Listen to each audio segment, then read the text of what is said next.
দুর্গন্ধে শরীরটা পয়সা গেছে। আপনারা যারা ভিডিওটা দেখতেছেন প্রত্যেকে বৃদ্ধ মাকে বাঁচানোর জন্য ভিডিওটা একটু শেয়ার করে দিবেন। শরীর থেকে দুর্গন্ধে আমরা থাকতে পারতেছি না, তারপরও আসছে, কারণ মানুষ মানুষের জন্য, জীবন জীবনের জন্য, মানুষের টানে এই বৃদ্ধ মহিলাকে বাঁচানোর জন্য, এই বৃদ্ধ মহিলার চিকিৎসা করানোর জন্য আমরা আসছি। দেশ এবং প্রবাসী ভাইয়েরা যারা দেখতেছেন ভিডিওটা শেয়ার করে দিবেন, ধনবান ব্যক্তির কাছে পৌঁছায় দিবেন, যেন ধনবান ব্যক্তিরা বৃদ্ধ মাকে সহযোগিতা করে এবং চিকিৎসা করাইতে পারে।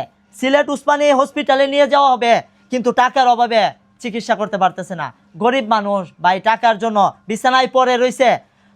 পাগুলা দেখেন পয়সা গেছে গা, ফুকে দুর্গন্ধ বের হয়ে গেছে, প্লাস্টার করে ফেলছে, তারপরও ভিতর থেকে ফুকগুলা বের হয়ে আসছে। শরীরটা পুরাটা শরীর দুর্গন্ধে আমরা থাকতে পারতেছি না, তারপরও আসলাম, কারণ মানুষ মানুষের জন্য, জীবন জীবনের জন্য। কারণ মানুষকে না বাঁচাইতে পারলে আর কাকে বাঁচাবো বলেন? সবাই এগিয়ে আসুন, প্রত্যেককে অনুরোধ করে বলবো, আমরা স্প্রে দিয়ে কোনো রকম এখানে আসছি মাত্র ওনাকে দেখার জন্য। দেখা ভাই মনটা অনেক কষ্ট পাইলাম, কারণ একটা মানুষ, জীবিত মানুষ কিভাবে পচে যাচ্ছে, কিভাবে দুর্গন্ধ বের হয়ে যাচ্ছে, এটা কি মেনে নেওয়া সম্ভব? আল্লাহ তাআলা হেফাজত করুন।